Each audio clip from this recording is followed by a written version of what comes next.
It's clear, ఆంధ్రప్రదేశ్లో ఎన్నికలకు ఇంకా 3 ఏళ్ల సమయం ఉంది. కానీ వైసీపీ అధినేత జగన్మోహన్ రెడ్డి మాత్రం ఎలక్షన్ ఎజెండా సెట్ చేశారు.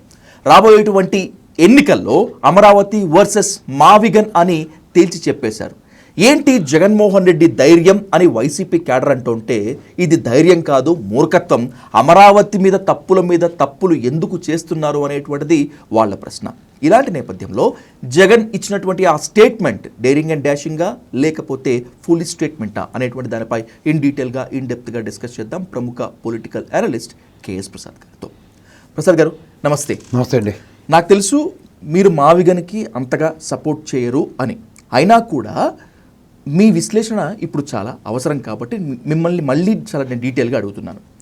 మావిగన్ మీద అంత విమర్శలు వస్తున్నా, అన్ని ట్రోల్స్ అవుతున్నా కూడా పట్టు వీడకపోవటం ఒక ఎత్తు అయితే, రాబోయేటువంటి ఎలక్షన్ ఎజెండా మావిగనే. అమరావతికి ఎవరు ఓటేస్తారో చూద్దాం, మావిగన్కి ఎవరు ఓటేస్తారో చూద్దాం అంటున్నారు Jaganmohan Reddy. What do you comment? అంటే మిషన్లు ఓట్లు వేస్తాయన్న భరోసా ఎవరికైనా వచ్చింది అనుకోండి, అప్పుడు వచ్చి విషయాలు ఇలాగే ఉంటాయి.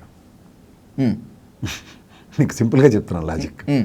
ఇప్పుడు ఎలక్షన్కి అమరావతి డిసైడింగ్ ఫ్యాక్టరు, లేకపోతే ఎలక్షన్స్కి చంద్రబాబు గారిని అరెస్ట్ ఒక factor, next land titling act ఒక ఫ్యాక్టర్ అన్నది కనుక మీరు నిజంగా కన్సిడరేషన్ తీసుకుంటే, నాకు తెలిసి ఇప్పుడున్న రూలింగ్ పార్టీ అంటే ఎన్డీఏ కూటమి కానీ, రెండోది జగన్మోహన్ రెడ్డి గారు కానీ అంటే వైఎస్ఆర్సీపీ, ఈ రెండు చాలా అలర్ట్ అయ్యి దాని మీద ఎంఫసైజ్డ్గా ఫోకస్ చేసి పనిచేయాలి ఈ 3 ఇష్యూస్లో. ఓకే, నేను తలుచుకుంటే జైల్లో పెట్టలేనా అని చలోక్తులు చంద్రబాబు గారు పరిమితం అవుతున్నాయి, అంటే బెదిరిస్తున్నారు ఇండైరెక్ట్గా.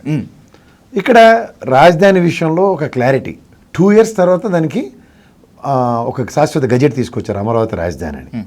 మూడోది ఇక్కడ చంద్రబాబు గారు అరెస్టు ఇది అనుకుంటే ల్యాండ్ టైటిలింగ్ యాక్ట్ మీద సన్నాయి నొక్కులు నొక్కుతో పని కానిస్తున్నారు. ఈ 3 ఇష్యూస్ని ప్రజలు కనుక గమనించగలిగితే తప్పు ఎవరిది అని జాగ్రత్తగా గమనించండి. తప్పు ఖచ్చితంగా నరేంద్ర మోడీ బీజేపీ ప్రభుత్వం అని చెప్తారు. అలాగే ఇవాళ 2 సంవత్సరాల తర్వాత గజెట్ ఇచ్చిన తర్వాత తమాషాలు కథలో పడుతున్నారా బీజేపీ వాళ్ళు? ఇప్పుడు వాళ్ళ మావిగన్ అన్నమాట ఇందాక మీరు క్వశ్చనర్లో ఇంట్రడక్షన్లో మీకు మీరు వివరణ ఇస్తూ చెప్పిన దాంట్లో జగన్మోహన్ రెడ్డి వెనకాతలో ఉన్నాడంటే ఖచ్చితంగా బీజేపీ వాడు ఉన్నాడనే చెప్పాలి. ఎలా? బీజేపీ లేకపోతే అంత ధైర్యంగా అంత డెలిబరేషన్ ఎలా ఇవ్వగలుగుతారు మావిగన్ అన్న విషయం?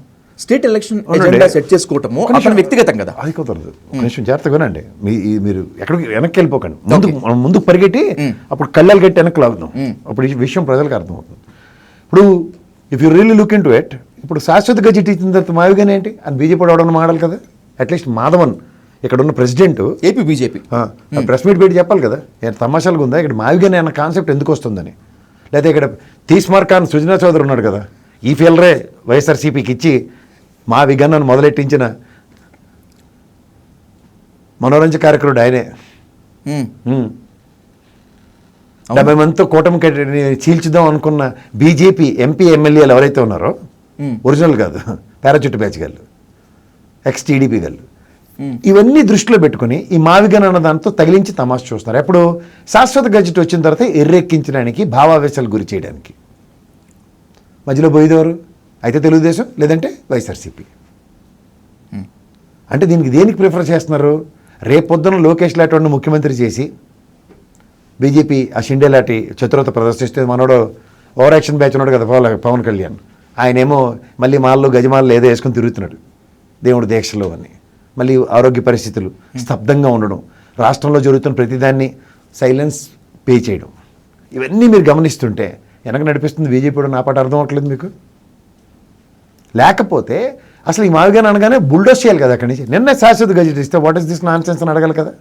లేదా జగన్మోహన్ రెడ్డికి నేను 1500 కోట్లు ఆల్రెడీ అమరావతికి నిర్మాణానికి ఇచ్చాం, నేనే శంకుస్థాపన చేశాను, నువ్వు 3 రాజధానులని వాట్ దిస్ నాన్ సెన్స్ అని అడగాలి కదా. అప్పుడైనా అడగకుండా ఏదో దానికి ముఖ్యదంటే ఇదంతా తిప్పి చంద్రబాబు గారి మీద ఉన్న కడుపు మంట అంతా తీర్చుకుని లాస్ట్కి శాశ్వత రాజధాని గజెట్ 2 సంవత్సరాల తర్వాత ఇచ్చారు. అప్పుడు ఏంటి రిట్ ఆఫ్ మ్యాండమస్ తీర్పు ఇచ్చారు. చంద్రబాబు గారు వెళ్ళి ప్రెసిడెంట్ ఆఫ్ ఇండియాని కలిసిన తర్వాత ఆ మండల్ చైర్మన్ సంతకం జరగకుండా జరిగిన పరిణామాల్లో దానికి తీవ్రత ఎక్కువ ఉంటుంది, కాన్స్టిట్యూషన్ వైలేషన్స్ జరిగాయని చెప్పడం. ఆ తదనంతరం ఇదే అసెంబ్లీ వేదికగా 3 రాజధానుల బిల్లు మేము విరమించుకుంటున్నాం, కొత్త ప్రతిపాదనతో వస్తామని గౌరవ ముఖ్యమంత్రి జగన్మోహన్ రెడ్డి విన్నవించడం. అంటే 3 రాజధానుల బిల్లు పర్ఫెక్ట్గా రిలీజ్ అయిపోయిన తర్వాత ఒకటి ఎలక్షన్స్ ముందు నేను తాడేపల్లిలోనే ఇల్లు కట్టుకున్నాను, అక్కడే ఉంటాను అని చెప్పిన జగన్మోహన్ రెడ్డి గారు అసెంబ్లీ సాక్షిగా తదనంతర పరిణామాల్లో జరిగిన పరిణామాలకి ఇవాళ రాజధాని అని ఒక ఎలిమెంట్ అనుకుంటే ఏదైనా సరే ప్రజాస్వామ్యంలో ఇవి ఏవి కాటా కుస్తీ పోటీలు కావు. అసలు వైఎస్ఆర్సీపీ వాళ్ళైనా ఈ తెలుగుదేశం జనసేన దమ్మిడికి పనికిరాని ఏపీ స్టేట్కి బీజేపీ వాళ్ళని దేనికి రెచ్చిపోతున్నారో సార్ చెప్పమనండి. నేను అడుగుతున్నాను డైరెక్ట్గా. ఎందుకు అంటే ఇప్పుడు క్లియర్గా చూసుకోండి సార్, మన రాజరిక వ్యవస్థలు అండి అప్పుడు ఏమైంది, ఏ విధంగా కత్తులు కటార్లు లేకపోతే ఏనుగులు గుర్రాలు లేదంటే డిఫరెంట్ సైనిక దళాలతో ఆడి మీద అటాక్ చేసి ఆయన చంపేసి లేకపోతే ఆడికి భయం పెట్టడం మొత్తానికి సామ్రాజ్యాలు కైవసం చేసుకునేవారు. ఇక్కడ ప్రజాస్వామ్యంలో అది దాని ఇంప్రూవ్ నెక్స్ట్ రాజరిక వ్యవస్థ తర్వాత వచ్చిందే కదా డెమోక్రటిక్ వాల్యూస్, డెమోక్రటిక్ సిచ్యువేషన్స్. ఇందులో ఒక పార్టీకి ఒక ప్రజాస్వామ్యంలో పట్టం కడుతున్నాయి ప్రజా సైనికులు. ఈ ప్రజా సైనికులు పట్టం కట్టే దాంట్లో ప్రజల మనసును కొనగొనడానికి మీరు చేస్తున్న ప్రయత్నాలు ఏంటన్నదే కదా మీరు చేయవలసింది. సో ప్రజలు మన్నలను పొందాలంటే మీకు ఒక స్టాటిస్టిక్స్ చెప్తా మీకు. ఒక రాజశేఖర రెడ్డి గారి పాదయాత్ర, తర్వాత చంద్రబాబు గారి పాదయాత్ర, తర్వాత జగన్మోహన్ రెడ్డి గారి పాదయాత్ర, తర్వాత లోకేష్ గారి పాదయాత్ర. లోకేష్ గారి పాదయాత్ర కన్నా అమరావతి రైతుల పాదయాత్ర, ఇది అమరావతి తిరుపతి. ప్రజాస్వామ్యంలో రాజశేఖర రెడ్డి గారి పాదయాత్రకి ప్రజలు పట్టం కట్టారు. ఓకే, చంద్రబాబు గారు పాదయాత్రతో ఆయనకి పట్టం కట్టారు, జగన్మోహన్ రెడ్డి పాదయాత్రతో ఆయనకి పట్టం కట్టారు, లోకేష్ గారి పాదయాత్రతో ఆయనకి పట్టం కట్టారు. అమరావతి రైతుల యొక్క పాదయాత్రతో శాశ్వత రాజధాని 2 సంవత్సరాలతో గజెట్ వచ్చింది. అప్పుడు ఉన్న ప్రజాస్వామ్య ప్రభుత్వం జగన్మోహన్ రెడ్డి గారిదే 3 రాజధానుల బిల్లు విరమించుకుంది అసెంబ్లీ వేదికగా. ఒప్పుకుంటారా? ఒప్పుకున్నాను. న్యాయస్థానం కూడా రిట్ ఆఫ్ మ్యాండమస్ తీర్పుని గౌరవించింది. ఇప్పుడు దీని క్యాలిక్యులేషన్స్ చేద్దాం. మనకు కావాల్సింది ప్రజాస్వామ్యంలో ప్రజలు ఇచ్చిన గీట్రాయే కదా, హయ్యెస్ట్ మెజారిటీస్ లేదంటే థమ్మింగ్ మెజారిటీస్. ఈసారి 164 స్థానాలు, గతంలో 151 స్థానాలు, అంత మునుపు పవన్ కళ్యాణ్కి గుండు సున్నా ఇవ్వడం, ఈసారి 21 స్థానాలు ఇవ్వడం. ఇవన్నీ మనం లాస్ట్ 2 టర్మ్స్ 3 టర్మ్స్ ఎలక్షన్స్ చూసాం కదా. ఈ టర్మ్ ఎలక్షన్స్ 11కి పరిమితం చేసిన వైఎస్ఆర్సీపీని చూసాం కదా. అంత పట్టం కట్టిన 151 నుంచి 11కి పట్టేశారు. సో ఇక్కడ మీకు దీని క్యాలిక్యులేషన్స్ ఏంటంటే రాజశేఖర రెడ్డి గారి పాదయాత్రని ఆద్యంతం మీరు చేవెళ్ళ నుంచి ఇచ్చాపురం దాకా తీసుకుంటే, అలాగే చంద్రబాబు గారి పాదయాత్ర తీసుకుంటే, రాజశేఖర రెడ్డి గారి పాదయాత్రలో ఆయన అగ్రిగేట్, ఆయన పెట్టిన సభలు అవనండి, ఆయన వెనకాతలు నడిచి వచ్చిన అశేష జనవాహిని అవనండి, ఏదైనా సరే ఒక అగ్రిగేట్ దగ్గర 7,900 సస్టైన్ అవుతుంది. అదే చంద్రబాబు గారి పాదయాత్ర దగ్గర 7,600 7,500 దగ్గర సస్టైన్ అవుతుంది. నెక్స్ట్ జగన్మోహన్ రెడ్డి గారి పాదయాత్ర కూడా 8,000కి క్రాస్ అవ్వలేదు. ఓకే, లోకేష్ గారి పాదయాత్ర ఒక 5-6 వేల మధ్యలో ఉంది. కానీ అమరావతి రైతుల పాదయాత్ర మన అగ్రిగేట్ 29,600 వస్తుంది. అంటే మనం పాదయాత్రలకి మీకు ప్రజాస్వామ్యంలో ప్రజాప్రభుత్వాలు ఇచ్చారని ఒప్పుకుంటారా? ఒప్పుకోరా? ఒప్పుకోవాలి కదా. మరి అలాంటి ప్రజాస్వామ్యంలో ప్రజా ఐక్యత అంటే రాష్ట్రం మొత్తం, నాకు తెలిసి అమరావతి నుంచి తిరుపతి అంటే most of the places they covered కదా. అంతే, రాయలసీమ కవర్ చేసినట్టే కదా. ఏపీలో దాదాపు కీలక ప్రాంతాలు మొత్తం అంటే ప్రకాశం, నెల్లూరు, గ్రేటర్ రాయలసీమ చాలా వరకు కవర్ చేసినట్లు. చిత్తూరు ఎంటర్ అయ్యారు, అన్నమయ్య జిల్లా తర్వాత చిత్తూరు అయినట్టే కదా. సో ఈ ప్రాస్పెక్టివ్లో ప్రజల యాక్సెప్టెన్స్ ఆల్మోస్ట్ అందరికీ ఉన్నట్టే కదా. ప్రజాభీష్టానికి వ్యతిరేకంగా ఎవరు నడుచుకుంటున్నాడు? సో ఇప్పుడు మనం coming in to the point of Amaravati versus మావిగన్ మాట్లాడతాం. Logistics wise say for instant, నేను మొదటి నుంచి మొత్తుకుంటున్న గ్రేటర్ హైదరాబాద్ రేడియస్ సచివాలయం, జగన్మోహన్ రెడ్డి గారు చెప్పింది ఆయనకే చెప్తున్నాను. సచివాలయం is constant, next high court is constant and assembly is constant. Remaining is nothing but development. Okay, ఇప్పుడు గ్రేటర్ హైదరాబాద్ రేడియస్ 180, 190, 200 కిలోమీటర్లు అనుకుంటే దీన్ని వేస్ట్ చేసుకోకుండా అవకాశాలు బట్టి ఎక్కడికక్కడ అలా కొండలు గుట్టలు కూడా డెవలప్ అయ్యి కనబడింది greater Hyderabad prospective. The same scenario మీరు if you really call it and recall it as a మావిగన్, సెంట్రిక్గా అమరావతి రాజధాని కాకుండా కాదు కదా. You cannot change the capital. లేదా మళ్ళీ అసెంబ్లీ సమావేశాల్లో తీర్మానం చేసి మావిగన్ అనిపించు. మావిగన్ అంటే 3 ప్రాంతాలకు రాజధాని ఇవ్వడు కదా. అలా అప్పుడు 3 రాజధానులు అన్న కాన్సెప్ట్కే ఒక ఛానల్ అయితే సౌత్ ఆఫ్రికా కూడా పోయాడు కెమెరా పెట్టుకుని. సాధించింది ఏంటో తర్వాత విషయం. కానీ ఇక్కడ ప్రజల అభీష్టం అంటే ఇప్పుడు తెలుసో తెలియకో 6 జిల్లాలను గెలికినట్లు లెక్క అవుతుంది. ఎలా? ఒకటి విశాఖపట్నం, రెండోది కర్నూలు, పోనీ అమరావతి అనుకుంటే గుంటూరే కదా. పోనీ ఇప్పుడు గుంటూరు ఇందులో ఉంది అట్లా అరటిపండు లాగా, కొత్తగా విజయవాడ ఆడింది, కొత్తగా మచిలీపట్నం ఆడింది. మావిగన్లో total is played a game with 6 districts, ఒక డిస్ట్రిక్ట్కి 2 సార్లు కన్సిడరేషన్ ఉంది. This is the logic of YSRCP. ఇప్పుడు ఆయన చేయవలసిన పని ఏంటి? నిజంగా అమరావతి రాజధాని మీద ప్రజాస్వామ్యం, ప్రజా అభిష్టానికి వ్యతిరేకంగానో, లేకపోతే ఆయన ప్రాస్పెక్ట్లో నెగిటివ్ అనుకుందాం, లేకపోతే మంచికే అనుకుందాం. ఈ రెండు కానప్పుడు జస్టిఫికేషన్ ఎక్కడి నుంచి రావాలి? ఆయన పోరాటం అమరావతిలో ఎక్సెస్ బిల్డింగ్స్ దేనికి కడుతున్నారు, ఇది ఇష్టారాజ్యంగా అప్పులు చేస్తూ కడుతున్న దాని మీద ఆయన ఎంఫసైజ్ చేసి మాట్లాడాలి. అది ప్రజల్లో పెనట్రేట్ చేయగలగాలి. 47,000 కోట్లు అప్పు చేసి కడుతున్నారు, అది ఎవరి కోసం? ఈ ఐకానిక్ టవర్ ఇప్పుడు సచివాలయం హైదరాబాద్ది కంపేర్ చేయొచ్చు. సచివాలయం రీసెంట్గా పార్లమెంట్ భవనం కట్టిన దానికి స్టాటిస్టిక్స్ మాట్లాడవచ్చు. కేంద్ర ప్రభుత్వం మన రాష్ట్ర రాజధాని ఏర్పాటు చేసుకోవడానికి బాధ్యత వాళ్ళ మీద ఉన్నప్పుడు, మనకి మొదట 1,500 కోట్లు ఇచ్చినప్పుడు ఈ డెవలప్మెంట్కి వాళ్ళు డబ్బులు ఇవ్వకుండా ఎందుకు అప్పు చేయమంటున్నారు? ఇలాంటి ప్రజలు ఎక్కడి నుంచైనా ఒక అపోజిషన్ పార్టీ నుంచి కానీ, రూలింగ్ పార్టీ ధర్మ పోరాట దీక్షలు చేసిన వీళ్ళ దగ్గర నుంచి కానీ ఎక్కడైనా ప్రజలకు కనబడుతుందా? సో ఇక్కడ మీరు అమరావతి అన్న దగ్గర మీరు ల్యాండ్ పూలింగ్ అన్న కొత్త కాన్సెప్ట్లో ఇంకో 1,00,000 ఎకరాలు, ఆ రోజు మీరు చెప్పింది ఏంటి? రూలింగ్ గవర్నమెంట్ 34,000 ఎకరాలు ఇచ్చిన అమరావతి ఒక నగరం, 9 నగరాల కాన్సెప్ట్తో కడుతూనే ఉన్నారు. ఇప్పుడు ఇది పంచాయతీకో లేకపోతే మున్సిపాలిటీకి పరిమితం చేస్తారా దీన్ని, అమరావతిని? అంచేత 100 ఎకరాలు, చుట్టుపక్కల 1,000 ఎకరాలు కావాలంటున్నారు. అవునా కదా? So this disproportionate blows from both the parties ఉన్నప్పుడు, ప్రజాస్వామ్యంలో ప్రజలందరూ యాక్సెప్టెన్స్ ఇచ్చిన అమరావతి అన్న దాని దగ్గర, లేదా అమరావతికి ఎగనెస్ట్గా మావిగాను అన్నది ఇవాళ నేను నినాదం అవ్వచ్చు. How can you penetrate it? ఇప్పుడు విజయవాడలో సచివాలయం కడతానన్నాం అనుకోండి, మళ్ళీ డబ్బులు దానికే కదా. ఇక్కడ వీళ్ళు అప్పు చేసి సగం లేకపోతే ఫుల్గానో ఓ బిల్డింగ్ కట్టారు అనుకుందాం, సచివాలయం అనుకుందాం. నాకు మళ్ళీ విజయవాడలో సచివాలయం ఎందుకు కడతారు? మీ జీవితాంతం 5 సంవత్సరాలు ఒక ప్రభుత్వం వచ్చి ఇంకో ప్రభుత్వం వచ్చి మీరు పంతానికి పోయి ఒకరోడు బిల్డింగ్లు కట్టుకుని మమ్మల్ని ఉద్ధరిస్తున్నారా? మావిగన్ అనే కాన్సెప్ట్లో ఆల్రెడీ విజయవాడ కూడా ఉంది కదా, అయినా మళ్ళీ కట్టే ప్రయత్నం చేస్తారంటారా? మరి సచివాలయం ఎక్కడ ఉంటుంది? అక్కడే ఉంటుంది, విజయవాడలోనే. విజయవాడ రీజియన్లోనే అమరావతి కూడా ఉంటుంది కదా. మీరు దాన్ని జస్టిఫై చేయకండి. ఆయన ఉద్దేశం చెప్పాలి కదా, అనుకుంటారా లేకపోతే కడతారా అని. ఇప్పుడు మావిగన్లో గన్ అంటే గుంటూరు అనుకుందాం, గుంటూరులో కూడా అమరావతి ఉంది కదా. అవును. మరి విజయవాడ అంటే, లేదా మచిలీపట్నం ఉన్నాడు అనుకోండి, హైవే కనెక్టివిటీ, లేదా పోర్టుకి దగ్గరగా నాకు సచివాలయం కావాలన్నాడు అనుకోండి. ఆయన ఉద్దేశం ఏమవుతుందో? ఇక్కడ ఎంతసేపు మీరు సచివాలయాలు కట్టుకుని మమ్మల్ని ఛాలెంజ్లు చేయడమేనా? మీ ఇద్దరు ఒక రాబోయే ప్రభుత్వం, లేదా ఉన్న ప్రభుత్వం, లేదా వస్తుందన్న భ్రమలో ఉన్న ప్రభుత్వం, ఇది ఓడిపోతుందన్న భ్రమలో ఉన్న ప్రభుత్వం. నాకు ప్రజల స్వామ్యంలో ప్రజలకు ఏం సమాధానం చెప్తున్నారు? ఇప్పుడు end of the day logistics towards Amaravati మాట్లాడండి. 2,70,000 కోట్లు పెట్టి ఎందుకు మీరు 2.7 lakhs అంతా రిలీజ్ చేశారు కదా గ్లాసెస్కి. అట్లాగే మీరు స్క్వేర్ ఫీట్కి ఎంత ఎక్సెస్ అమౌంట్ వేస్తున్నారు కంపేర్ టు బెంగళూరు ఇచ్చారు, లేకపోతే హైదరాబాద్ ఇచ్చారు, చెన్నై ఇచ్చారు, ఢిల్లీ ఇచ్చారు. Parliament houses and as well as సచివాలయం ఇక్కడ తెలంగాణ రెండు కనబడుతున్నప్పుడు ఎంత ఇబ్బడముబ్బడిగా ఎందుకు కడుతున్నారు? ఇలాంటి కంపారిజన్స్ ఎక్కడైనా ప్రజలకి ఇచ్చి యాక్సెప్ట్ చేయించారా? లేదా సీడ్ క్యాపిటల్ రోడ్డుకి తీసుకున్న దగ్గర ఇవాళ ఉండవల్లి పెనుమాకాలు పిలిస్తే వెళ్ళాము అని పంచాయతీలు పెట్టుకుని వస్తున్నారు తప్ప, వాళ్ళు ఉద్యమం చేసినప్పుడు వైఎస్ఆర్సీపీ శ్రేణులు ఎక్కడ ఉన్నాయి నిలబడి? ఇవాళ కమిటీ అమరావతికి మద్దతుగా రైతులు చేసినప్పుడు, అమరావతికి మద్దతుగా కాదు, ఇవాళ అమరావతికి భూములు ఇవ్వమని చెప్తున్న వాళ్ళు. ఓకే వాళ్ళు ఆల్రెడీ నిరసనలు, నారాయణ గారు, నెక్స్ట్ శ్రవణ్ గారు, వీళ్ళందరూ కూర్చున్న దాంట్లో విముఖత, నిరసన, తర్వాత ల్యాండ్లు. ఒక రైతు కూడా చనిపోయారనేటువంటి ఒక పెద్ద అలిగేషన్ రామారావు గారు చనిపోయినప్పుడు, రామారావు గారు అక్కడ చనిపోయినప్పుడు వైఎస్ఆర్సీపీ శ్రేణులేవి. సరే మేము ఇస్తామంటే మాకు అవరోధాలు ఇలా క్రియేట్ చేశారు, కోర్టులకు వెళ్ళేవి. ఇప్పుడు మీరేనా ఎందుకు ఇవ్వట్లేదు?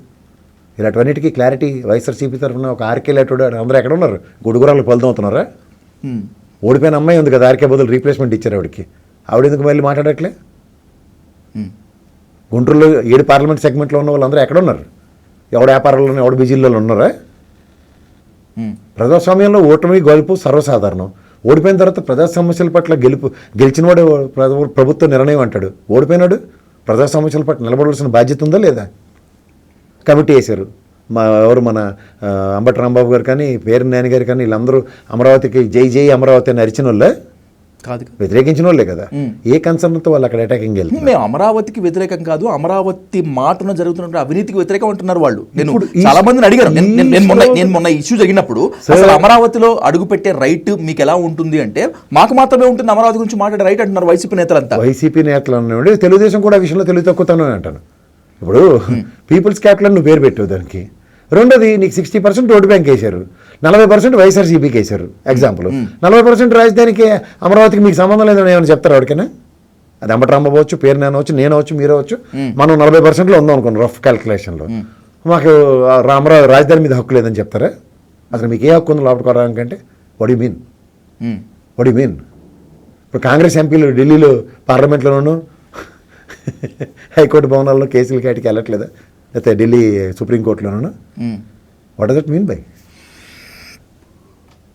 అసలు హక్కులు కోల్పోవడం ఏంటి? మేము మాట్లాడుతుంది అదే చెప్తున్నాను. అంటే అమరావతిని వ్యతిరేకించారు, అమరావతి నిర్మాణాన్ని వ్యతిరేకించారు, 3 రాజుల ప్రతిపాదన తీసుకొచ్చి అమరావతి నిర్మాణాన్ని వెనక్కి నెట్టారు అనేటువంటి బాధతో, కోపంతో చంద్రబాబు గారు ఆ మాట అన్నారు అనుకోవచ్చు కదా. అమరావతిలో మిమ్మల్ని ఎవడు వెళ్ళమన్నాడు? కాదంటలేదు, భావాలను రెచ్చగొట్టడానికి ఎందుకు వెళ్తున్నారు అడగచ్చు. ఇప్పుడు ఒక కమిటీ పరంగా వెళ్తున్నప్పుడు, లేకపోతే సింగిల్ జడ్జి లేకపోతే ఎవరైనా వెళ్ళారు అనుకోండి, దానికి వ్యాలిడిటీ ఉంటుంది ఉండదా? మంది మార్బల్లాలతో వెళ్తే ఉదాహరణకి అక్కడ లోకల్ పోలరైజ్ చేయండి. ఇప్పుడు అక్కడ మావిగన్లో అన్న విషయం పక్కన తీస్తే కాసేపు ఇప్పుడు ఆ పెనుమాక ఉండవల్లో ఉన్న అంబిగ్యూటీ ఏంటి? ఇప్పుడు ఈ అమరావతికి సంబంధించిన రాజధానికి సంబంధించిన 34,000 ఎకరాల రైతులు ఏదైతే ఇచ్చారో అవే కాంపన్సేషన్స్ వీళ్ళకి ఇస్తాం అంటున్నారు. ఎక్కడ పెనుమాక వీళ్ళకి ఉండవల్లికి. ఇక్కడ తాడేపల్లి తర్వాత నెక్స్ట్ డెవలప్డ్ ఉండవల్లి పెనుమాకే. ఈ రేటు మాకెలా ఇస్తారు? తర్వాత ఇప్పుడు గ్రామానికి ఒక కలెక్టర్ని పెట్టారు, అసిస్టెంట్ కలెక్టర్ లేదా సబ్ కలెక్టర్ ఇలా వాళ్ళతో పోలరైజేషన్ ఆఫ్ ల్యాండ్ అన్నది వాళ్ళకి చెప్పింది ఏంటి? ఎలక్షన్స్ ముందు లోకేష్ గారు చెప్పిందే చెప్దాం, మీరు సీడ్ క్యాపిటల్ రోడ్డు ఇవ్వండి, మిగిలింది నాకేం అక్కర్లేదు నేను చూసుకుంటా అన్నారు. ఇప్పుడు సీడ్ క్యాపిటల్ రోడ్ అంటే నారాయణ దగ్గర ఉన్న పొక్కలైనలతో తవ్వేసి వాళ్ళు కుప్పలేసేస్తే పొలాల్లోకి వెళ్ళడానికి వాటికి యాక్సెస్ లేనప్పుడు వాళ్ళు నిరసన తెలియజేస్తారు, చేస్తారు. అదే జరుగుతుంది. పైపచ్చి అక్కడ రెడ్డి సామాజిక వర్గం చాలా ఎక్కువ. చాలామందికి తెలుసో తెలియదు, 16 నుంచి 18% రెడ్డి సామాజిక వర్గం ఉంది. వాళ్ళందరూ 45 ఎకరాలు, 50 ఎకరాలు, 30 ఎకరాలు, 20 ఎకరాలు హోల్డర్స్. వాళ్ళు కూడా ఈసారి కూటమి గవర్నమెంట్కి ఓట్లు వేశారు. ఎందుకంటే ఆర్కేలేట్ సామర్థ్యం ఉన్నవాడు లేడు కాబట్టి నిలబడతాడు ఆయన అట్లీస్ట్ వాళ్ళ కోసం. ఏం జరుగుతుంది? అంతర్గత దరిద్రం అంతా తీసుకొచ్చి లోకల్ లీడర్స్ అక్కడ నిలబడి ఈ రోజు నిలబడేవాడు లేని వాడి దగ్గర ఏం చేయాలి? ఆ డొక్కమాణిక్ ప్రసాద్కి ఇచ్చిన పరారు, ఆ శ్రీదేవి నియోజకవర్గం ఎవరికి పడితే కానీ పరారు అయిపోతే అక్కడ లోకల్ లీడర్స్కున్న ప్రాబ్లమ్స్ ఎవరు అడ్రస్ చేస్తారు? It's a war between ruling government versus అక్కడ లోకల్ రైతులు కదా. సంఘీభావాలు నిరసనలు తెలియజేసినప్పుడు పార్టీ పరంగా ఎంత ఉండాలి లీగల్ సెల్ అక్కడ యాక్టివ్గా. నా మీద SC ST కేసులు పెడతారంటే గతంలో మీరు చేసిన పని అమరావతి రైతుల పట్ల. 2 ఇసుక తక్కిడే పేడ తక్కిడే. సో ఇవన్నీ దృష్టిలో పెట్టుకుని ఈ అమరావతి మావిగన్ అనే విషయాల్లో ఇప్పుడు అనవసరమైన విషయాలు డైవర్ట్ చేయడానికి ఎందుకు పూనుకుంటున్నారు? 3 సంవత్సరాల ముందు ఈ 3 సంవత్సరాలు మీరు ఏమైనా పీక్ పందిరేయగలరు అక్కడ? చెప్పండి.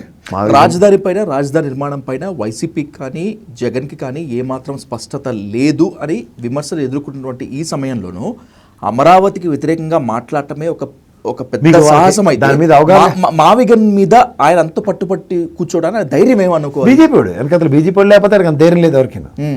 పనికి మన కోతి కొబ్బరికాయ ఇచ్చింది ఎవరంటే ఎవరైనా సరే చెప్పాల్సింది బీజేపీ అని చెప్పాలి. ఇది మెయిన్ కల్ప్రిట్. ఓకే, నేను ఎందుకు చెప్తున్నానంటే వాళ్ళకి అవగాహన లేదనడానికి నేను కృష్ణగిరిగా చెప్తాను. పెద్ద తీసిమార్కాన్లు ధర్మాన ప్రసాద్, నెక్స్ట్ ఎవరు పడితే వాళ్ళ ముందు వాళ్ళ ధర్మాన కృష్ణదాస్, వీళ్ళందరూ పెద్ద తీసిమార్కాన్లే కదా కాంగ్రెస్ తీసుకొచ్చిన వాళ్ళు. ఈ బొత్స సత్యనారాయణ గారు ఇలాంటి వాళ్ళందరూ. CRD యాక్ట్ మొన్నే కదండి, బిల్డింగ్లు కట్టినా సరే అద్దె ఇవ్వాల్సి వస్తుంది, మనం government officers has to pay అని చెప్పిన CRD క్లాసులు పూర్తి చదివితే ఆ ఒక్క ఎక్స్క్యూజ్తో నేను CRDA చట్టం అమెండ్ చేస్తాను కానీ ఇక్కడ కొత్త బిల్డింగ్ కన్స్ట్రక్షన్స్కి నేను ఒప్పుకోను, పాత దాంట్లో అయితే మా వాళ్ళు డిపార్ట్మెంట్స్ ఏవి అద్దె పే చేయక్కర్లేదు, let the CRD act to be amended అని కూర్చోవచ్చు కదా. బేసిక్ లాజిక్ మాట్లాడదాం, బేసిక్స్ మించి వెళ్దాం మనం. బేసిక్ స్ట్రైట్ అయితేనే కదా మిగిలినవన్నీ సులువు అవుతాయి. ఇది ఆల్రెడీ 2-3 సార్లు చెప్పాను, ఈసారి కేటగారికల్గా చెప్తున్నా. ఇప్పుడు CRDA చేస్తాం, మన నారాయణ గారికి తెలుగుదేశం ప్రభుత్వంకి అనుగుణంగా చేసుకున్నారు. ఈవెన్ రైతులు కూడా ఇచ్చిన తర్వాత వాళ్ళకి మలయాళం సినిమా చూపించే అంత నేపథ్యం CRDAకి ఉంది, జరుగుతుంది కూడా. అది ఏమీ చేయలేకపోతున్నారు, ఇచ్చిన వాళ్ళు కూడా లబ్బోదిబ్బమని ఆడడం తప్ప. అలాంటి స్ట్రాంగెస్ట్ యాక్ట్ పెట్టినప్పుడు దాన్ని రిజాల్వ్ చేసి ప్రజల పక్షాన్ని నిలబడవలసిన బాధ్యత 5 సంవత్సరాల్లో నువ్వు ఎక్కడ నిర్వర్తించు? మొదటి ప్రశ్న. ఇవాళ మీరు వస్తే సొల్యూషన్స్ ఇస్తామో, నువ్వు ఇస్తామో వెనక్కి ఇచ్చేస్తాం భూములు అంటున్నావు. నివాసయోగ్యం ఉండాలి కదా, అవి ఏది వ్యవసాయ యోగ్యం ఉండాలి కదా. నారాయణ పొక్కలను రెట్టి బురదలు లబ్బిడి తొక్కించేస్తాడు ఇష్టం వచ్చినట్టు. ఏముంది అక్కడ? వ్యవసాయ క్షేత్రం ఎలా ఉంటుంది చెప్పండి? వ్యవసాయ క్షేత్రాలు కనీసం పనికొస్తాయి అవి? అవును.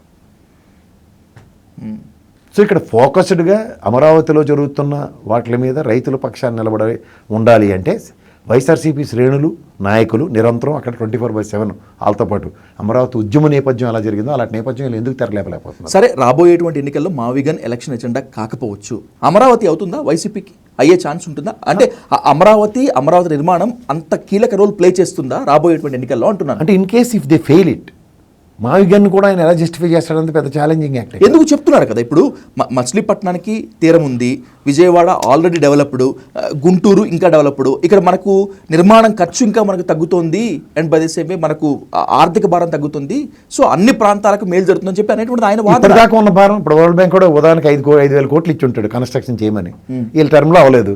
5,000 కోట్లు ప్రజలు కడతారా, నేను కడతాను, జగన్మోహన్ రెడ్డి కడతారా, చంద్రబాబు నాయుడు కడతారు? ఎవరు కట్టినా ఎవరు కట్టకపోతే ఖచ్చితంగా ప్రజలే కట్టాలి, అంటే మనమే కట్టాలి అంతే. ఇప్పుడు మళ్ళీ నీ కోరిక తీర్చుకోవడానికి, నారాయణ కోరికలు తీర్చుకోవడానికి వాళ్ళు కడుతున్నారు అక్కడ. ఇప్పుడు మీ కోరికలు తీర్చుకోవడానికి మీరు విజయవాడలోనో లేకపోతే మచిలీపట్నంలోనో గుంటూరులో కడతానంటే ఏం చేయాలి? ఎందుకు ఈ పంతాలు? రెండోది, మీరు ఏమన్నారు ఇందాక మచిలీపట్నంకి పోర్టు దగ్గర అన్నారు. ఇది నేను కాదు, ఆయన అన్నమాట, వైసీపీ విధానం ఇది. సరే సార్, మనం తెలంగాణలో ఉన్నాం, హైదరాబాద్ ఉంది మన క్యాపిటల్, ఇక్కడ 10 జిల్లాలు ఉన్నాయి, ఎక్కడైనా సముద్రం ఉందా? లేదు. మరి మనం ఏమైనా ఆగిపోయిందా? మన వినియోగాలు లేకపోతే వాణిజ్యం అంతా ఆగిపోయిందా? చెప్పండి మీరు. ఇక్కడ నుంచి జరుగుతున్న కంటైనర్లు అవి వెళ్ళి కృష్ణపట్నం పోర్టో లేకపోతే వాళ్ళు చెప్పిన మచిలీపట్నం పోర్టో బందర్ పోర్టో ఏదో దాని నుంచి వెళ్తున్నాయా లేదా? ప్రపంచం ఏమైనా ఆగిపోయిందా సముద్రం లేకపోతే? ఓకే, ఫర్ కన్వీనియంట్ సేక్, ఇంకా ఈజీ ఆఫ్ డూయింగ్ బిజినెస్లో ఇంకా ఈజీనెస్ క్రియేట్ చేయడానికి మీరు పోర్ట్ వస్తుంది. Machilipatnam port is a wonder for us, I'm not contradicting it. క్యాపిటల్కి మచిలీపట్నం పోర్టుకి ఏ విధంగా లింక్ పెడతారు? ఇవి జస్టిఫై చేయాలి కదా ప్రజలకి. వాణిజ్యం పెంచాలి, క్యాపిటల్లోనే వాణిజ్యం జరుగుతుందా?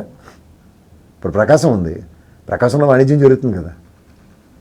నెల్లూరు పోర్టుకి అన్వయించుకుని వెళ్ళట్లేదు వాళ్ళు, లేకపోతే మందర్ పోర్టుకి అన్వయించుకుని వెళ్ళట్లేదు, ఎంత గ్రానైట్ ఉంటుంది. ఇవన్నీ ప్రాక్టికల్గా ఆలోచించి దేన్ని ఇంటర్లింక్ చేస్తున్నారు. State formation Hyderabad capital, common capital అని పెట్టి కూర్చున్న 10 ఏళ్ళు ఒక లెక్క అయితే, దానికన్నా ముందున్న కంబైన్డ్ స్టేట్లో హైదరాబాదే క్యాపిటల్ ఉన్నప్పుడు కూడా వాణిజ్యమే ఆగలేదు కదా ఎక్కడి నుంచి. అవును. మరి దానికి ఏ విధంగా మనం జస్టిఫై చేస్తాం? సో ఇక్కడ మనం ఫస్ట్ థింగ్, ఎద్దినిందంటే దూడ కట్టేయడం కాదు. బీజేపీ నీకు తోక్క నిప్పంటించాడంటే ఆంజనేయుల లంకంతో దహనం చేసేంత సామర్థ్యం మీకు ఉందా లేదా అన్నది ఆలోచించుకోండి ఫస్ట్. లంకా దహనానికి ఆయుధాలు మీ దగ్గర ఉన్నాయా లేదా అన్నది చాలా important. Because it's a war between a capital zone వెసెస్ capital zone. ఇప్పుడు వాళ్ళ దగ్గర నుంచి ఒక డిఫెన్స్ మెకానిజం ఏంటి? సిఆర్డిఏ పరిధిలో అప్ టు మచిలీపట్నంకి 16 కిలోమీటర్ల రేడియస్ దాకా పోర్ట్ ఉంది. ఇప్పుడు ఆయన డైరెక్ట్గా చెప్పాడు అనుకోండి, అది నచ్చపోవచ్చు, జగన్మోహన్ రెడ్డి చెప్పింది. వీళ్ళు చెప్పి ఇండైరెక్ట్ సన్నాయి నొక్కులు నచ్చుతున్నాయి ప్రజలకి, ఓ సర్టన్ పర్సెంటేజ్ ఆఫ్ పీపుల్ని. వాళ్ళని మీరు ఎలా కన్విన్స్ చేస్తారు? ఇవి ఛాలెంజెస్. సిఆర్డిఏ పరిధిలో మీరు చెప్పిన విజయవాడ ఉంది, గుంటూరు ఉంది, మచిలీపట్నం 16 కిలోమీటర్ల పోర్టు దూరం దాకా సిఆర్డిఏ పరిధి. కానీ ప్రజెంటేషను అమరావతి రాజధాని వ్యతిరేకత జగన్మోహన్ రెడ్డిని చెప్పే దగ్గర మీ దగ్గర అంత మాధ్యమాలు లేవు, మీ దగ్గర అంత నాలెడ్జబుల్ పర్సన్స్ వచ్చి ప్రజలకు కన్వే చేసే అంత కెపాసిటీ ఉన్నాడు కూడా లేడు. వాడు ఏ ధైర్యంతో వస్తున్నారు? రాబోయే రోజుల్లో ఎట్టి పరిస్థితుల్లో అమరావతి ఎలక్షన్ ఎజెండాగా జగన్మోహన్ రెడ్డి వెళ్ళే సిచ్యువేషన్ లేదు. బికాజ్ ఎందుకంటే he has officially stated that మావిగన్ ఈజ్ మై ఎజెండా. ఆయన అన్నట్లుగానే ఒకవేళ అదే నినాదంతో గనక వెళితే, ఇప్పుడు ఆ నినాదంలో మావిగన్లో అమరావతి లేదంటే ఇంకా పెద్ద తలకాయ నొప్పి. అవును, నాకు అర్థమవుతుందా? అవును. ఇప్పుడు గతంలో వైజాగ్ క్యాపిటల్ అన్నాడు, కర్నూలు న్యాయ క్యాపిటల్ అన్నాడు, అమరావతి లెజిస్లేటివ్ క్యాపిటల్ అన్నాడు. ఈ 3 చెప్పిన తర్వాత కూడా వాళ్ళు ఎవరు కన్సిడరేషన్ ఇవ్వలేదు కదా. పాపం ఆయన 5 ఏళ్ళు ఎక్కడ కూర్చొని పరిపాలించాడు కదా. పైపించి 3 రాజధానుల బిల్లు వాళ్ళకి తృప్తి పడడానికి విరమించుకున్నాడు కూడా అసెంబ్లీ వేదికగానే. రిట్ ఆఫ్ మ్యాండమస్ తీర్పు గౌరవించినా సరే ఇవాళకి కూడా అదే నెగిటివ్ షేడ్స్లో కుమ్మేస్తున్నారా లేదా అతన్ని? టిట్ ఫర్ టాట్ అంటే 5 ఏళ్ళు పదవిలో ఉన్నప్పుడే మీరు ఏం చేయలేపారు టువర్డ్స్ దిస్. వాళ్ళు ఎవరికైనా మడతెడుతున్నారు ఆ బీజేపీ వాళ్ళు, అది గమనించండి మీరు. మిమ్మల్ని ఎగేసి పొగేసి ఆ నిప్పులో చలి వాళ్ళు కాగుతున్నారు, ఆ పొగలో కళ్ళు మండి మీరు పోతున్నారు. అది గతంలో తెలుగుదేశంకి ఒకసారి అయిన తర్వాత వాళ్ళు చేతులు కాలిన తర్వాత ఆకులు పట్టుకునే కన్నా కాలిన తర్వాత వాళ్ళు తెలుసుకుంది ఏంటంటే సరెండర్ అయిపోయారు. అలా మిమ్మల్ని నేను సరెండర్ అవ్వమని చెప్పట్లే, కానీ సరెండర్ అవ్వడానికి వాళ్ళు వేస్తున్న గిమ్మిక్కులో ట్రాప్లో మీరు ఎందుకు పడుతున్నారు? ఎలా ఉండబోతుంది మరి ఏపీ రాజకీయం రాబోయేటువంటి రోజుల్లో? రాజధాని మాత్రమే కాకుండా రచ్చరచ్చ అంతా కూడా ఇండైరెక్ట్గా if somebody goes in to the, ఇప్పుడు ఇలా 4,000 ఇలా గ్రూలోకి ఇలా వెళ్తాయండి, ఓకే, అప్పుడు ఏమవుతుంది, you will have a posture. మీకు అర్థమవుతుందా? ఇప్పుడు ఉదాహరణకి జనసేన, బీజేపీ, తెలుగుదేశం, ఇప్పుడు ఇలా వైఎస్ఆర్సీపీ ఒకటే ఉన్నాడు దూరంగా. ఈయన కూడా క్లస్టర్లోకి వెళ్ళిపోతే బీజేపీలోకి అటు ఇండైరెక్ట్ అని అపవాదం వస్తున్నాడు. ఇంక డైరెక్ట్ అయిపోతే వాళ్ళు అడించి కోతికొమ్మచ్చి అట్లా ఆడడమే రాష్ట్రం. ఇప్పటికే గాలికి వదిలేశారు రాష్ట్ర ప్రయోజనాలు. ఇప్పుడు చూడండి, అన్నమయ్య జిల్లాలో ఒక ఐరన్ ఓర్ది ఒక కొండ ఉంది, దాన్ని సౌత్ వెస్ట్ ఐరన్ వాళ్ళకి ఎవరికో ఇచ్చేస్తున్నారు. ఓకే, అది వైజాగ్ స్టీల్ ప్లాంట్కి ఇవ్వాలని వీళ్ళు తగులుకోవాలి కదా అసలు వైఎస్ఆర్సీపీ వాళ్ళు. ఎవడన్నా మాట్లాడుతున్నాడా in the interest of state? అది ఇంట్రెస్టా? ఎందుకంటే స్టేట్ ప్రొటెక్ట్ చేయాలి కదా. జగన్మోహన్ రెడ్డి గారు ప్రధానమంత్రినే తనాయించి నిలబడ్డాడు కదా అప్పుడు. Vizag steel plant it is our pride and it is our privilege and it is our right. In case in the worst case scenario అయితే స్టేట్ క్యాపిటల్ నుంచి డబ్బులు పెట్టుకుని మేము కొంటాం, దాన్ని మేము రన్ చేసుకుంటాం అని చెప్పాడు. If you can recollect. అంత స్టాండ్ తీసుకున్న వాళ్ళు ఇవాళ అన్నమయ్య జిల్లాలో ఉన్నప్పుడు ఏం జరుగుతుంది? సో ఇవి కదా రాష్ట్ర ప్రయోజనాలు ఉన్న దగ్గర. అక్కడేమో వాళ్ళు అక్కడ కరెంట్ పాస్ ఆడి దూరంగా ఉండి ఇక్కడ ఇలాంటి వాటి మీద అనవసరమైన బీజేపీ ఎజెండాల్లోకి ఎందుకు వెళ్తున్నారు? నాకు తెలిసి ఇది ఖచ్చితంగా అన్నమయ్య జిల్లాలో శైవక్షేత్రంలో ఉన్న ఆ కొండ ఇష్యూ ఫైల్ అప్ అవుతుందన్న దగ్గర వైసీపీకి ఒక బిస్కెట్ ఇచ్చారు, మావిగాని మళ్ళీ తగులుకొని. అయితే ఒక 2-3 నెలల బట్టి శబ్దంగానే ఉంది కదా బీజేపీయా? ఎందుకంటే మీరు రాజధాని శాశ్వత గజెట్ వచ్చింది అన్న సంబరాలు తెలుగుదేశంకి లేకుండా ఇన్నాళ్ళ దాకా ఏడిపించుకుతున్నారు మావిగానని. ఇప్పుడు కరెక్ట్గా వైజాగ్ స్టీల్ ప్లాంట్ ప్రైవేటీకరణలో ఎప్పుడైతే ఈ శైవక్షేత్రం ఉంది ఎత్తుకుంటున్నారో అందరూ మాలాంటి వాళ్ళు, దానికి ఇమీడియట్గా ఫ్రంట్ ఎండింగ్ చేయవలసింది వైసీపీయే కదా. తెలుగుదేశం, బీజేపీ, జనసేన వాళ్ళు ముందుకు రారు కదా. అది ప్రభుత్వ నిర్ణయం కింద ఉంటుంది. ఎందుకంటే పవన్ కళ్యాణ్ ఎన్విరాన్మెంటల్ మినిస్టర్ అయినా సరే అతను బాధ్యత లేదు, మాట్లాడట్లేదు. ఇలాంటివన్నీ ఉన్నప్పుడు వాయిస్ రైజ్ చేసే వైసీపీకి బీజేపీ వేసిన బిస్కెట్ ఏంటి? మావిగన్. ఇవి గమనించండి. రైట్, మీ ఆన్సర్తో కంక్లూడ్ చేయండి. అమరావతి అని చంద్రబాబు నాయుడు అంటున్నారు, మావిగన్ అని జగన్మోహన్ రెడ్డి తేల్చేశాడు. రాబోయేటువంటి రోజుల్లో ఈ 2 ఎజెండాలతోటే ఎలక్షన్స్కి వెళ్తే ప్రజలు ఎటువైపు ఉండే ఛాన్స్ ఉంటుంది? ఒకవేళ గనక ఎవరు పొలిటికల్ డ్రామా ఆడినా కూడా ప్రజలు తెలుసుకునే పొజిషన్లో ఉన్నారా? ఉండలేరు కూడా. ఎందుకంటే మీకు సింపుల్గా చెప్తున్నా, ఇప్పుడు బీజేపీ ఆడిస్తున్న ఒక కపట రాజకీయ చతురంగంలో అందరూ బలైపోతున్నారు. అవతల వైసీపీ బలైపోతాం, తెలుగుదేశం బలైపోతుంది. ఎలా? మీరు జాగ్రత్తగా ఆలోచిస్తే ఇప్పుడు మావిగన్ అన్న కాన్సెప్ట్ ఇతను నెత్తి పెట్టాడు పిడుబారంలాగా. ఇక్కడ ఇతను నెత్తికి ఏం పెట్టాడు? ఆ 15,000 కోట్లు వరల్డ్ బ్యాంక్ నుంచి తీసుకొచ్చి 40,000 కోట్లు ఇస్తేనే కానీ అది కంప్లీట్ అవుతుంది. ఇవ్వడానికి ఎన్ని కాలమండలు వేసి ఆపుతాడో చూడండి. వాళ్ళ నుంచి 3 ఏళ్ళ పాటు తెలుగుదేశాన్ని, జనసేనని గ్రిప్లో పెట్టుకుని వాళ్ళ దగ్గర ఉన్న ఇంటెలిజెన్స్తో ఎవడు గెలుస్తాడో ముందే బేరీ చేసుకుని ఆయన పైకి లేపడానికో, ఆయన భూతాలలో తొక్కడానికో వీళ్ళు చేసి ఎత్తుగడకి మళ్ళీ రాష్ట్రంలో రీజనల్ పార్టీలు మళ్ళీ పణంగా పెట్టబడుతున్నాయి at the cost of state. ఇది తప్ప నాకు ఇంకేం కనబట్టలేదు. లేకపోతే ఇప్పుడు అనవసరంగా ఇప్పుడు ఆయన వచ్చిన తర్వాత ఆయన ఏం చేస్తాడో నీకెందుకు నాకెందుకు? కేసీఆర్ హైదరాబాద్ క్యాపిటల్, ఆయన ఫామ్ హౌస్లో కూర్చొని రాష్ట్రాన్ని నడిపించాడు. ఆయన 10 ఏళ్ళ పాటు ఎవడైనా ఏమైనా పేగలిగాడు? ఎవడైనా ఏమైనా మాట్లాడగలిగాడు? ఎవడైనా? అదేంటండి ఆయన ఫామ్ హౌస్ నుంచి నడుపుతున్నాడని ఊరికే మీడియాలో కూర్చొని నాలటోడు నీలటోడు అవాకులు జవాకులు పేలుకోవడే తప్ప వాస్తవంగా ఏమైనా అయిందా? రాష్ట్రం ఎక్కడైనా ఆగిపోయిందా 10 ఏళ్ళ పాటు? 2వ టర్మ్కి అయితే సచివాలయం కూల్చేసి కట్టాడు. అప్పటిదాకా ఏ విధంగా ఎక్కడ ఉందో నాకైతే తెలియదు, మీకైతే తెలిస్తే చెప్పండి. ఎత్తుకుని వెళ్ళడమే కదా అందరూ. ఈ పరిపాలన ఆగిపోయిందా? రాష్ట్రం తమ్మింపబడిపోయిందా? అంటే ఏవైతే పనికిమాలిన విషయాలు ఉంటాయో వాటిల్లో ప్రజల్ని ఇన్వాల్వ్ చేసేసి, ప్రజల్ని పాత్రధారులు చేసేసి, ప్రజల్ని ఒక కన్ఫ్యూజింగ్ స్టేట్లో పెట్టి, వాళ్ళలో ఒక అన్సర్టనిటీని, ఒక అంబిగ్యూటీని క్రియేట్ చేసి, వాళ్ళతోనే రాజకీయాలని ముడిపెట్టి, వాళ్ళకి సంబంధం లేదు పార్టీలని పణంగా పెడుతున్నారు. ఇది తెలుసుకోండి. ఎవరు తెలుసుకోకపోతే నేనేం చేయలేను, మీరు ఏం చేయలేరు. రైట్, ప్రజలే చరిత్ర నిర్మాతలు కాబట్టి భవిష్యత్తు నిర్ణయించేది కూడా ప్రజలే కాబట్టి ప్రసాద్ గారు, రాబోయేటువంటి రోజుల్లో రాజకీయ పార్టీల వాదాలని, సంవివాదాలని, నినాదాలని ప్రజలు ఏ స్థాయిలో పట్టించుకుంటారో, ప్రజా తీర్పు ఏ విధంగా ఉంటుందో ఇంకొన్ని రోజుల్లో చూద్దాం. Thank you so much Prasad గారు.